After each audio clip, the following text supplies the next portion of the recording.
एक गांव में एक रूबी नाम की लड़की रहती थी। रूबी के माता पिता का देहांत बचपन में ही हो गया था, जब रूबी बहुत ही छोटी थी। रूबी अपने चाची के साथ रहती थी।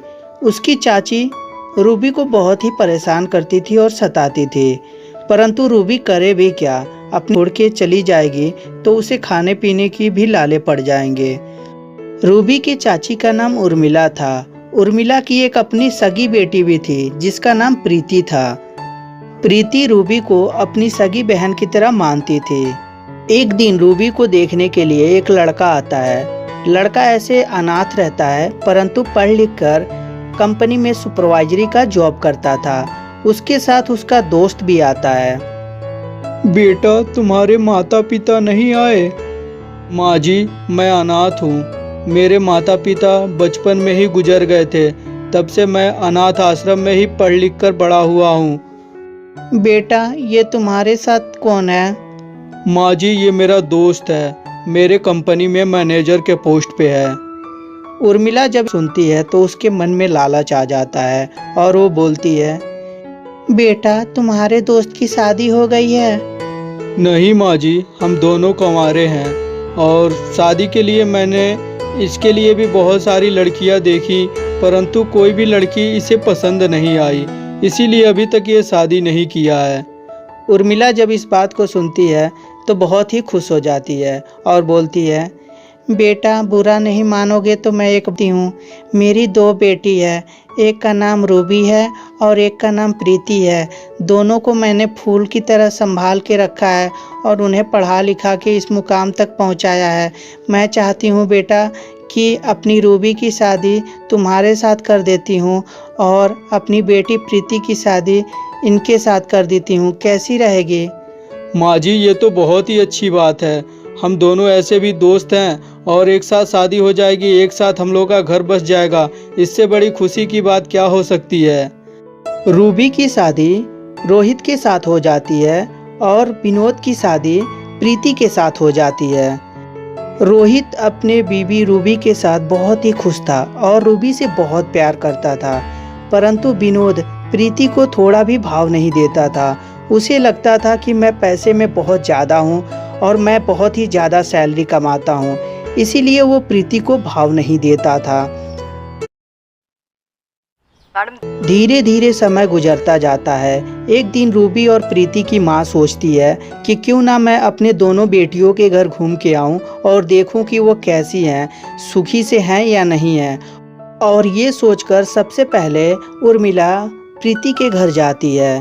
प्रीति के घर जाने के बाद प्रीति जब अपनी माँ को देखती है तो बहुत ही खुश हो जाती है। माँ, तुम कैसी हो और कितनी दुबली पतली हो गई हो? टाइम से खाओ क्या? अरे क्या बताऊं बेटी, तेरे आने के बाद कभी खाना बनाती हूँ, कभी नहीं बनाती हूँ, ऐसे ही सो जाती हूँ। इसीलिए और ऐसे मुझे तेरे से करना चाहिए। कितनी दुबली पतली हो गई है। शादी से पहले तो एकदम हेल्दी थी तू। माँ, दरअसल वो कंपनी के काम से ज़्यादातर बाहर रहते हैं, इसीलिए मुझे टेंशन रहता है, तो इसीलिए थोड़ा सा अपने सेहत पे ध्यान नहीं दे पाई मैं। तभी वहाँ पे विनोद आ जाता है। विनोद उर्मिला को देखकर बोलता है, अरे माँ जी, कब आई? सब कुछ कुशल मंगल तो है ना? सब कुछ घर में ठीक ठाक तो है ना? पैसे वैसे की कमी तो नहीं हुई है ना? नहीं बेटा, ऐसी कोई बात नहीं है। मुझे पैसों की कमी होगी तो मैं यहाँ क्यों आऊँगी? अरे नहीं माँ, इनके कहने का मतलब वो नहीं था। इन्हें तो मजाक करने की आदत है। माँ जी, आप बहुत ही गलत टाइम पे आई हैं। मैं प्रीति को लेकर मॉल जा रहा था शॉपिंग कराने के लिए, फिर कभी आइएगा। जब इस बात को उर्मिला सुनती है तो वो बहुत ही हक्के बक्के रह जाती है कि मेरा दामाद ये कैसी दूर से आई हूँ, मुझे चाय नाश्ता के लिए भी नहीं पूछा और मुझे जाने के लिए भी बोल रहा है। वहाँ से निराश होकर उर्मिला अपनी बेटी रूबी के घर आती है। रूबी जब अपनी माँ को देखती है तो वो बोलती है, माँ, तुम कब आई? तुमने बताया क्यों नहीं? मैं रोहित को लेने के लिए भेज देती तुम्हें। तभी वहाँ थोड़ी देर में रोहित भी आ जाता है। रोहित भी अपनी माँ जी को देखता है तो बोलता है, माँ जी, आप कब आई? और बोल देती मुझे फोन करके, मैं आपको लेने आ जाता। अरे रूबी, क्या मुंह देख रही हो? माँ जी को चाय नाश्ता दो, खाना पीना खिलाओगी? इतनी दूर से आई। रोहित और रूबी मिलकर अपनी माँ जी का बहुत ही ख्याल रखती हैं मेरे पसीने के पीछे इनका पसीना दौड़ता है। नेक्स्ट में रमेश। और माँ जी भी बहुत ही प्रसन्न होती हैं उन दोनों का प्यार देखकर। फिर जाने की बात करने लगती हैं। बेटा, मैं अब घर जा रही हूँ, मुझे ऐसे भी घर अकेला ही छोड़ के आई हूँ। अरे माँ जी क्या बात कर रही हैं, इतने दिनों की बात तो आई हैं और एक रात भी नहीं रुकेंगी। हमारा दिल रख लीजिए माँ जी, रुक जाइए आप।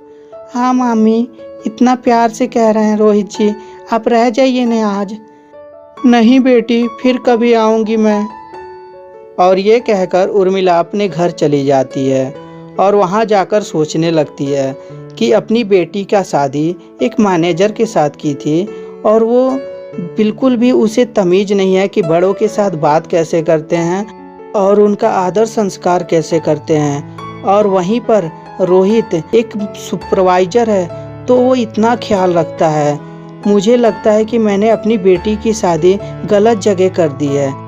कुछ दिन बाद रूबी और प्रीति अपने माँ के घर आती हैं। माँ उनकी देखती है तो बहुत ही खुश हो जाती है।